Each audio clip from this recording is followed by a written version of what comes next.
बिस्मिल्लाहिर्रहमानिर्रहीम। अस्सलाम वालेकुम नाज़रीन, मेरा नाम दावर अज़ीज़ है और मैं एक मरतबा फिर अपने यूट्यूब चैनल से आपसे मुखातिब होने का शर्फ हासिल कर रहा हूँ।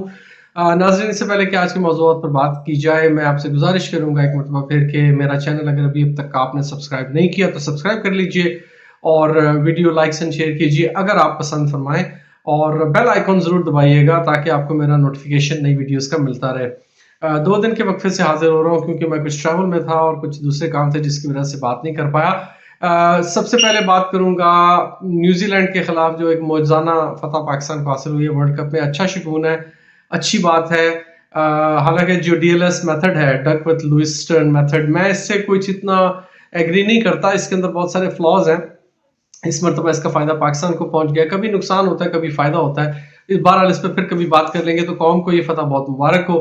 अब अगला एक मैच, बल्कि 2-3 मैच क्रिटिकल्स हैं। पाकिस्तान का तो एक है जो उसे हर हाल में जीतना है, एक अच्छे मार्जिन से जीतना है। उसके अलावा अब श्रीलंका पर डिपेंड करता है कि उसका न्यूज़ीलैंड के साथ मैच का क्या बनता है। अगर न्यूज़ीलैंड वो मैच नहीं जीतता तो फिर पाकिस्तान इंशाल्लाह सेमीफ़ाइनल में पहुँच जाएगा। बहरहाल ये तो क्रिकेट पे बात थी। आज का जो मेन का मेरा मौज़ू है वो सूरत-ए-हाल जो इस वक़्त डेवलप होती नज़र आ रही है उसके ऊपर बात करनी है। मैंने इमरान खान साहब का जो सुप्रीम कोर्ट में साइफर केस के ऊपर जो उन्होंने जवाब जमा करवाया है, जिस पर उन्होंने तफ़सील में बात की है। 20 के करीब उन्होंने नुकात उठाए हैं, इंतहाई इम्पोर्टेंट नुकात हैं।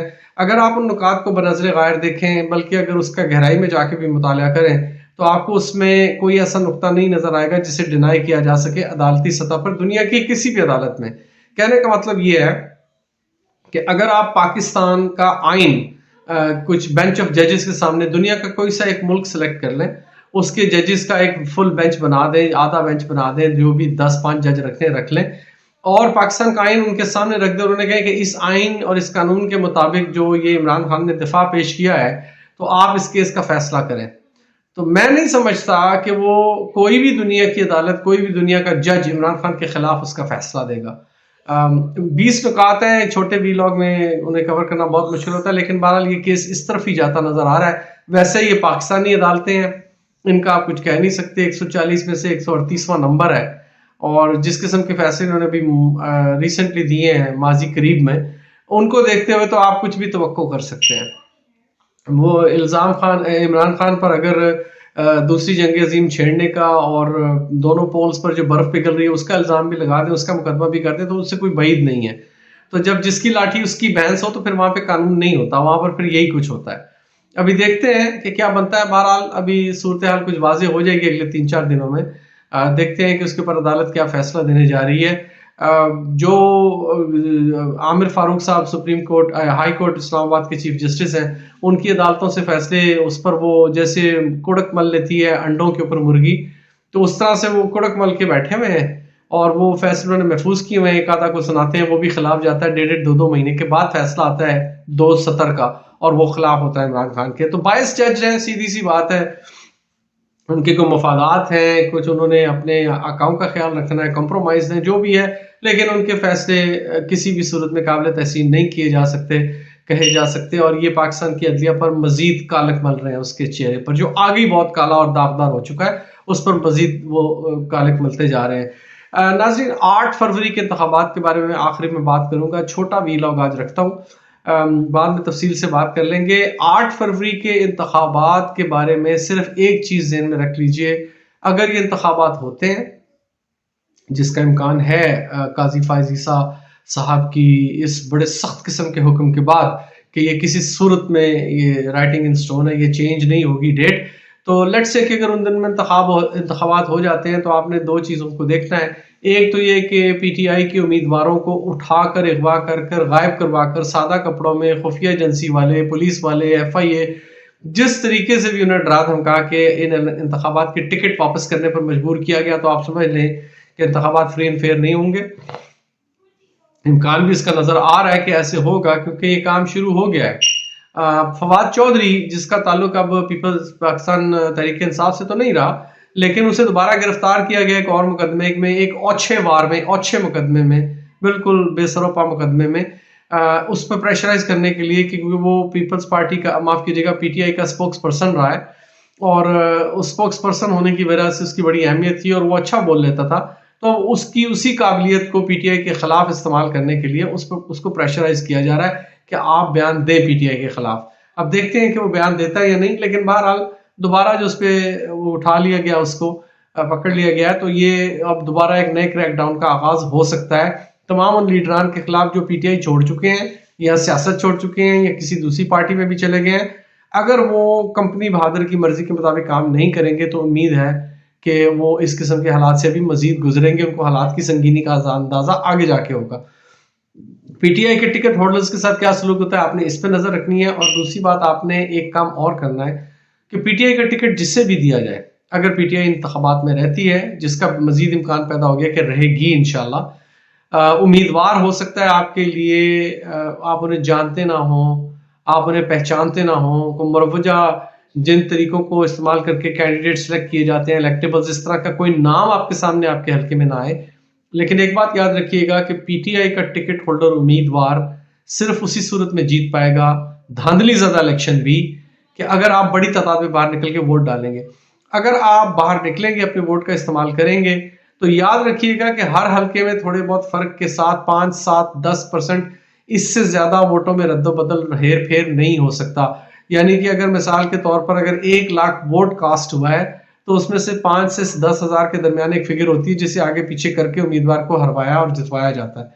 तो अगर वोटिंग की परसेंटेज ही बहुत ज्यादा हो जाए और पोल किए हुए वोट जो है पाकिस्तान में आमतौर से 40 से 45% से ज्यादा वोट नहीं पड़ते, लेकिन अगर 60 से 65% वोट कास्ट करते हैं, आप लोग जाते हैं लाइनें लगा के, सुबह सुबह निकलते हैं, बैठ के टीवी नहीं देखते रहते, अगर आप अपना वोट डाल के आते हैं और मेक श्योर करते हैं कि सही डला है और उसका अंदराज हुआ है, तो ये फिर धांधली करने वाले लोग भी उस इतने बड़े मार्जिन को कवर नहीं कर सकेंगे।